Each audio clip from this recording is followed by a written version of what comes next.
supporting His Excellency Raila Odinga and the candidature. I want to thank Nyeri and all of you, because Nyeri has been a great example for the whole country on where consensus was able to work, no acrimony, and we expect you're going to convert that into real votes so that as a county we can continue to grow and prosper and be able to move to greater heights.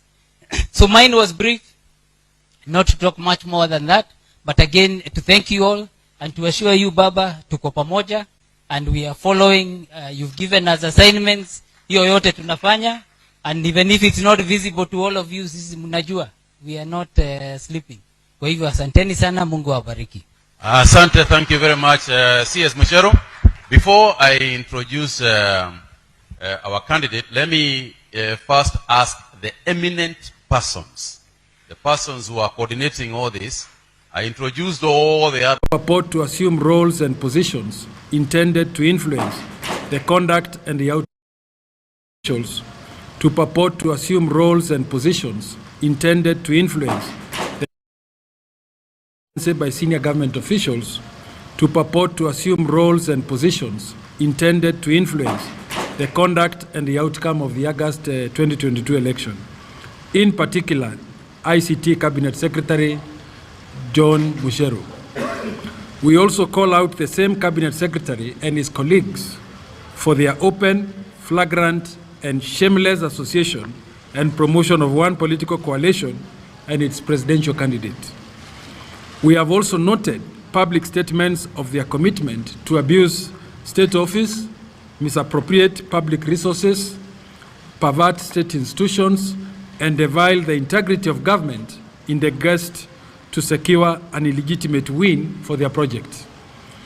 Of particular concern is the emergence of an outrageous video clip of ICT Cabinet Secretary John Mucheru pledging his allegiance, committing public resources and institutions, and declaring state support for the Azimio La Umoja and its project. Of concern to us is the critical role the Ministry of ICT plays in supervising and overseeing the Communications Authority of Kenya. The Communication Authority of Kenya provides the technological framework for IEBC to conduct digital registration, digital tallying, and relaying of results electronically, which affects the verifiability, transparency, accountability, and credibility of elections as per the Constitution. Yet here we have the minister saying, and I quote, "So some of us are there to ensure we have free, fair elections, making sure systems and everything are working, and obviously we are working closely with Baba to ensure that in the case, and that is the case, and we've been looking and seeing the information, we are on the right track, we are on the right path. Baba, tuko pamoja, we are following you, you have given us assignments, hiyo yote tunafanya, and even if it is not visible to all of you, si mnajua, we are not sleeping." CS Joe Mucheru, end of quote.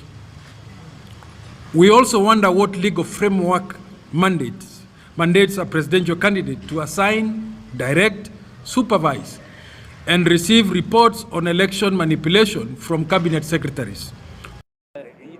For coming here, we are having a function to just recognize the talent we have as a country. But I'm surprised with some of the things I've seen in media. I saw a 411 where people are complaining that as a minister of ICT endorsing a candidate, it is a problem, and the IEBC needs to either sanction me or something of that nature. This is it's a big surprise, and maybe it's because I saw today there were polls that came out, and even with those polls, maybe the numbers are not looking good, and people are looking for reasons or excuses. But I'm a minister, and I'm allowed to be able to endorse whichever candidate I choose, because I'm also a Kenyan. I do not work for the IEBC. I do not run elections. And I am therefore, surprised that so much effort and energy can be put, such a long letter is written to start asking IBC to sanction me. Why? Me, I'm just supporting a candidate. One of my bosses is in government today and is running for office, and now they are saying that I have more capability than he does. And yet he is the sitting deputy president running as a candidate. Is it me who has more resources or him who has more resources that now they are saying they focus on me? I think they should focus on themselves and they should focus on their campaigns. I'm not campaigning for them. And I don't know why they're taking this position, picking me, picking even my colleagues and saying that we should not be engaged in politics. I came from private sector. And much earlier, in 2017, we were campaigning together with the same person. Why is it that now I'm campaigning for somebody else that it's now seeming different, and yet in 2017 it was okay? So I'm just finding this is a farce. None of us are in IEBC. IEBC is an independent institution. If they're going to investigate, they should be investigating the office of the deputy president, which has so much more resource than Musheru here, for them to say that I can influence the election, then he can influence even more than me. So I don't have much more to say than that, but to say they should just focus on their campaigns, move their agenda, and leave us out. None of us are in IBC or involved in IBC. We provide the policy, the support that they need. IBC for connectivity, they get that from the mobile operators. They don't get that from us. The government does not have any network. For broadcasting, they get from you. So I don't know where all this idea that we can steal elections is coming from. And so I think I will not even respond formally. And I don't even expect IBC to even question me. They are the ones who know how they are running the election. They are independent. So I think they know this is just political games. People who are afraid that maybe they won't win, and they're trying to look for scapegoats. Sasa hiyo ni mambo imeisha. Tumalizie hapo. Katiba ya Kenya imempatia IEBC led by Wafula Chebukati the sole constitutional mandate and role to conduct elections from MCA to the president, and the returning officer for presidential elections is the chairman of IEBC. Mr. Musheru, just like President Uhuru Kenyatta, you have 3 months to be a minister. Do not cheat Raila Odinga. Do not cheat him. And Mr. Raila Odinga, people have cheated your father in the first government of independence Kenya. Baba yako alisema hataki kuwa prime minister mpaka hayati Kenyatta awachiliwe. Alipowachiliwa, unajua vile baba yako alifanywa.